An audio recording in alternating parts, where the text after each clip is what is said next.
Hello Targar friends. Hey everybody, it's Jason Blaha here and it's time for another Orc Mode workout. And today was Dynamic Effort Bench Press Day. This is week 2 of the wave. Just a reminder for those of you who watch these videos, please click like down below. Help me keep the likes higher than the dislikes. And in case you guys don't know, the guys running the dislike bot will come through and hit another 50 or 60 dislikes the next day. So if you don't get that far ahead, the dislikes will pass the likes. So if you guys could please click that down below, it would be greatly appreciated. But over to the training. People ask what are the percentages. I'll try to remember to put some of them down below. I'm doing right now for the speed work 40, 45, 50% for the 3 waves for the benching because I'm slower at benching than at pulling or squatting. Plus 25% accommodating resistance. And that means 25% of your max, not the weight you have on the bar here. It's actually more than half of the current bar weight. Okay, so I have something like 83, 84 pounds of change or whatever on there. I have to round down sometimes. So because I don't have the exact chains to make it to the pound, I just get it close enough. So again, a lot of chain weight. These were a little faster today. I'm getting a little better at the speed work. People point that out. They're like, oh, your speed work is slow. Well, it's my first time doing it in months. Right? I haven't done any speed work this year. I'm rotating it back in because I need it. And I think people get too caught up because they watch too much of like winning stuff and they don't understand that even if you're not moving ultra fast, these are classic lifts. There are a lot of benefits to the actual dynamic effort method that literally have nothing to do with increasing speed strength. Okay, and that's a point that gets lost here. People love to argue that point nonstop without ever going, yeah, but the guys who do all the speed work still get jacked and strong. You to let that sink in. There are entire hypotheses that could completely debunk speed work, but it still works. There are other factors at play than just the fact that you develop speed strength, because it's arguable as to how much you actually develop with this. Okay, even if you don't, you will still get bigger and stronger from doing this type of training. Okay, let that sink in for a moment. So yes, I try to get as much bar speed as I can, but people always bring that up. I'm like, do you expect me to be as explosive as an elite bench presser who's been doing this method nonstop for 15 years with no downtime? You know, be realistic here, guys. Like, I don't know what delusional world you live in where you think me only doing speed work periodically, I'll probably keep it back in for a long time again, that I would be as fast as an elite genetically gifted bench presser who has been doing this type of training every week well in excess of a decade without a break. Okay, that's delusional. Of course I'm not going to be able to bench as fast as winning. Of course not. I also can't bench as much as him either while we're at it. Dude's bigger, stronger, and more explosive than me. I can live with, I can accept that fact. Props to him. He's a stupidly strong guy. It's all that needs to be said about it. And that you could say the same thing about it, just about any one of you watching too. But back over to the training. It's 10 sets of 3 today. So the waves for me are going to go. Week 1 will be 12 sets on all of the stuff. Week 2 will be 10 sets. Week 3 will be 8 sets. And again, we get heavier each time. So I need to cut sets in order to maintain speed because I've been able to maintain the speed here pretty good. And we have to get better. We have to get more explosive. But I'm really focusing on that explosiveness. Also, again, I use a buffalo bar on these. All of my speed work right now is longer range of motion. Even though this is closed grip, the buffalo bar adds at least an inch. Okay, I'm trying to get that deeper stretch. And you know what? People say, do you feel this in your triceps? No.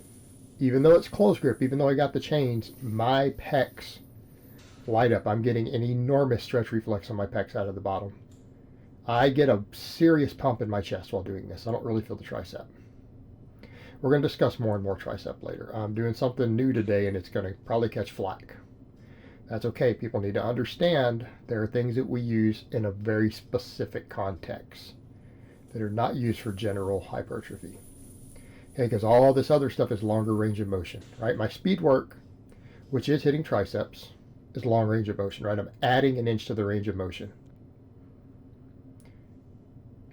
I always say the dips like this should hit the triceps, right? In theory, banded dips should hit triceps really hard, and they probably do, but I feel this in my pecs also. Again, stretch reflex. against bands. I got at least 11 reps on all these. I ended up hitting like 12 on the last one. So I'll keep pushing these higher and higher on the reps with this band, and then eventually I'll add more band tension. Okay, I'll add more band tension when I can get more reps, and we'll try to keep getting stronger on these. And one thing people will notice coming up soon, which, I think I'm planning at some point next week, I'm going to start cutting my calories back a little bit. I need to trim a little extra body fat down. Feel like I'm a little fluffier than I need to be. And again, when I say that, I want people to understand, not a bodybuilder cut. Like, I just ban people for being stupid. Oh, you always cut and you never get shredded. Yeah, I'm going to lose like 10 pounds or something. I am not a bodybuilder. I'm not interested in being shredded. I want to make that clear. It's not healthy to be shredded. It's stupid to get shredded. You're a fucking dumbass if you do it. How's that? So if I hold that that stance, why would I do it? All right. Now that I got that rant out of the way, I'm going to trim down just a little bit. I'm not going to go on ultra low calories. I'm going to cut out maybe 500, 600 calories a day.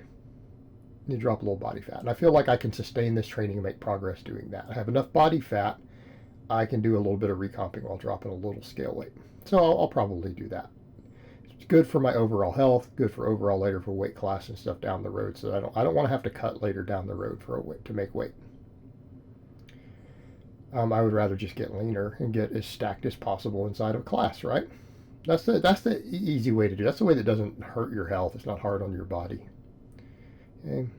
But no, I'm not going to get ripped. Although I'm getting big enough these days, I'll probably look a lot bigger if I drop some body fat. I drop 10 pounds of body fat, I'll probably look bigger.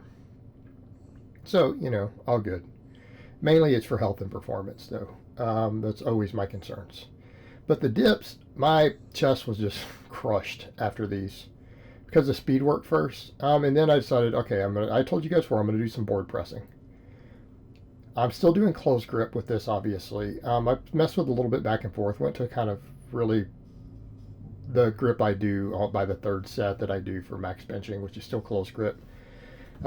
These were really tough for me because it's really my sticking point. And what people need to remember, that's a 4 board. So when we talk about how long my arms are, I checked it. I'm still doing more than a half rep. Okay, look at the gap between the board and how thick it is. I measured it. It cut 6.5 inches out. So the bar to the base of that thing, not counting the slot it's dropped in, is 6.5 inches. It's a bench block. You guys can look that one up yourself. The bench block company, 6.5 inches is what it takes out. It's a 4 board. All right. I have more than that between my chest and it. So for me, a 4 board is still longer than a half rep. And I'm not gonna lie, these were hard. I mean, you guys see me do sets of 10 easily with 230 plus on the close grip, right? Even with the Buffalo bar, which is harder because of longer range of motion, I did 232 for 5x10 the other day, close grip. You wouldn't think even just 275 would be this challenging for me with just the top half, or the top 60%, but it is. Like, these were hard. Like, these were grindy on the lockout when I got to the last rep each time. The first set ended up being 6, and I got like 8, 8, 7, 6, 6, something like that. I did 6 sets. Now, this is, again, I've got to just develop my triceps. My triceps in a way that's going to carry over to benching. And I know plenty of great coaches who do say, look, you can just do board presses to build your triceps for benching. Can be done. Easier on your elbows anyways. Easier on tendons. I've done tons and tons and tons and tons of extensions. Tons of long head work. It hasn't built the tricep strength that I would like. I need to focus on improving my benching. Now, I'm still going to mess on a lot of my restoration days to band press down. So people say, oh, you're not getting any real rep work. Yeah, I am. I'm doing on the restoration day, some of them. I'll still get a smaller tricep exercise in. But something like this is where I think I need to go for a while. And I do need to get stronger with specificity to that top half, right? Because this is taking me just barely below the mid-range for my bench. It really is, because again, I've measured all of it. This only takes 40% of my range of motion out. It really is. It's only 40% of my range of motion on a 4 board. There's a lot of guys on a 4 board, they only have moved the bar an inch. So I've got the long arms, and I try to tell people that. It makes benching harder. And it's not an excuse, it's just a fact. That just means I am going to have to work harder to get my bench up. Get my bench up. I've got to work harder. If I want to get to like a 375 bench or something this year, which is kind of a goal that I had set, I'm gonna have to bust my ass. And it's just, again, my arm length. Okay. Again, when we say things like that, we talk about our own structure. We don't use it as excuses. We use it to know the reality. We have to accept reality, and we have to work around that reality. Okay. I'm gonna have to build the holy hell out of my triceps. That is the only way I'm going to get a strong bench. I got to just build my triceps up because of my long arms and everything. I accept that. So it's not an excuse. I'm saying that's the fact. All right. And I'm going to have to put in some serious work. And I am. And I will. And I'm doing it. But I can talk more about the board presses and stuff later. But yes, by doing like a 4-board with a closed grip, it's very tricep specific in theory. To be honest, I did start feeling my triceps on the 4th set. I didn't feel any tricep on the first 3. I felt my pecs and my front delts. But I'm going to get better and better at these. Yes, I know for this doing a partial like this, even 275 for my strength level should be laughable. Right? I thought I'd be able to rep out 315 like this. I can't yet. But let's set that as a goal. Let's set that as a goal. To be able to do 10 reps with 315 on that 4-board. That would be a good goal for tricep building. But yeah, I'm going to do more board work for triceps. I do tons of accommodating resistance. I do all the dips. That is all tricep work in theory. Even if I don't feel it. And then I'll do the board work too. And I'll rotate between boards and JM presses some over time. But I've got to build my triceps up in a way that's specific to the bench. Not specific to the overhead press. Not specific to just building a bigger upper half of my tricep. I've got to build the heads of the tricep that contribute to the benching the most. And I need to be specific to my bench. A lot of times we can say, well, just get bigger and you'll get stronger. That's true most of the time. I have a bench weakness and I have a structure because of my arm length that makes benching hard. I've got to get in and be a little bit more specific. Okay. Then we did our inverted rows. I went a little wider on these today. I'm on the rings today. I still did my sets of 12. Tried to hold the last one each time. Again, trying to work the upper back more. And they work really well. Like I feel these. I feel my rear delts cramp on these sometimes. So that lets me know I'm really getting the effect I want. Yes, it's going to work lat, but I pull high to my chest. So I'm actually pulling my upper chest to the bar. Have a wider grip, therefore we're working a lot more upper back than we do on my Pendlay rows, which I do on my lower body days, right?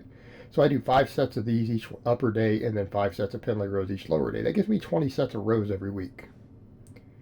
That's a lot. And these are fatiguing. They're challenging. I feel a good training response. You know, some people are like, dude, you weigh like 220 something and you're only doing body weight stuff on these. Yeah, you bet. Especially with this wide grip of the upper chest, it's challenging. For sets of 12, it is challenging. I get a burn, I get a pump, and the muscles I want to train cramp sometimes and get DOMs. So it's working. I'm getting the desired effect. I'm going to keep doing it. Why not? And I will adjust my bicep work a little bit today because I need my biceps to just be stronger in general, but I need the whole arm to grow, not just the bicep. And I'm also trying to think in terms of what's going to improve my performance on these other supplemental lifts. So I did a bunch of hammer curls today. And we'll discuss that when we get to it. Then we did our upright rows. Some of these I ended up getting more than 12. We'll just call it 12. Some of them I took to like 13 or 14. Just trying to grind them out. And then the last set I still only got like 12. But we increased the weight on this. And again, I need to note every time I do these. These are a counter-indicated exercise. I only do them with a very wide grip. My pinkies are on the rings. Okay, I'm on the rings and I don't pull past my mid-chest. And we don't go up to the chin. Now, I've seen someone say, well, look, I've seen some experts and physical therapists say that this is okay, but the other way is wrong. But then I saw barbell medicine or whatever say that it's not inherently bad to pull it to your chin. I'm like, okay, that's fine. You can listen to barbell medicine if you want. That's your prerogative. They're medical doctors. But when you get hurt, you can't come back and say that it's my fault. You can blame them if something goes wrong because you've had multiple physical therapists who say don't do it. You've had multiple physiologists who say don't do it. And then those guys say it's not inherently dangerous. It's what someone told me they said. I don't know that they said that. I haven't heard it. And maybe when they say not inherently dangerous, maybe they mean if you use certain bar paths, that there could be a safe way to do it, but it could still hurt you. Okay, people take stuff out of context when they say stuff like not inherently bad.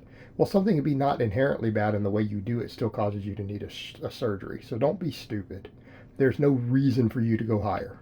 Okay, my delts get a pump and they get DOMs just from doing this, more so than they did from lateral raises since I started doing them. So my question to you is, if it works without taking it to a level that is a point of contention, then why do it? Like, what do you think you're going to get out of it? Are you just arguing? People like to argue just to be dumbasses sometimes, instead of thinking practically. Okay? You're not in a professional debate. And by the way, the point of a professional debate is to win, not to be correct. One reason I don't get involved in that stupid crap unless someone wants to pay me. If they want to pay me, I'll do it for the money. But you can win a debate while still being wrong. It happens all the time. Right? People win debates and they're actually technically incorrect in their facts, but the other person just isn't a good debater, and so they still win while being completely wrong. In professional debates. So we got no time for that. So again, we're building the shoulder girdle with those. Then we did hammer curls. I did 4 sets to failure. It ended up being like 22, and I think like the last set I only got 16 or 17 because I took short breaks. Took very short breaks. And again, why the hammer curls? I needed to be able to bicep brachialis, radial brachialis, all of that to improve my benching, right? Also, because of the angles, I need to get stronger on all my rowing as supplemental lifts, and this will carry over. At the end of the day, bicep training is bicep training. Not concerned. Then again, you guys can see my loose skin here. I had someone again ask me in the comments that it got millions of upvotes. Why don't you just go get a loose skin surgery? First of all, because I'm not a bodybuilder. I'm not interested in sucking cock for growth hormone. Therefore, I have no interest in being a bodybuilder. Get that clear. That's not the way. I'm not into that shit. Homie, don't play that. So I don't care. What it would do if I go get a surgery, I have a friend who just got one. He had to take 8 weeks off from all lifting. You understand how much worse that would make my quality of life? Do you know how depressed I get when I don't lift? Like, are you trying to kill me? I mean, seriously, over some loose skin, over some aesthetics? Like, if you care about aesthetics, this may not be the right, I don't know, it might not be the right place for you. We care about strength and performance and fitness and health and being strong. We don't care about that stuff. But 8 weeks off from lifting? I have strength goals. I can't be taking downtime from lifting. I'm in my 40s too. I can't regress. Okay, we can't have that nonsense. That's not even an option. Okay, unless they come out with a surgery to fix loose skin that lets you hit a max deadlift the next day, I'm not interested. So there you have it. But the workout itself was great. I know I'm a little bit sassy today. I've just been in one of those moods this week. Some of you guys have noticed. Just not taking shit off people. I'm about getting strong, getting my clients strong. We're about PRs. All right, guys, that's really all I have to say on that today. I hope it's been informative, and I will talk to you guys next time.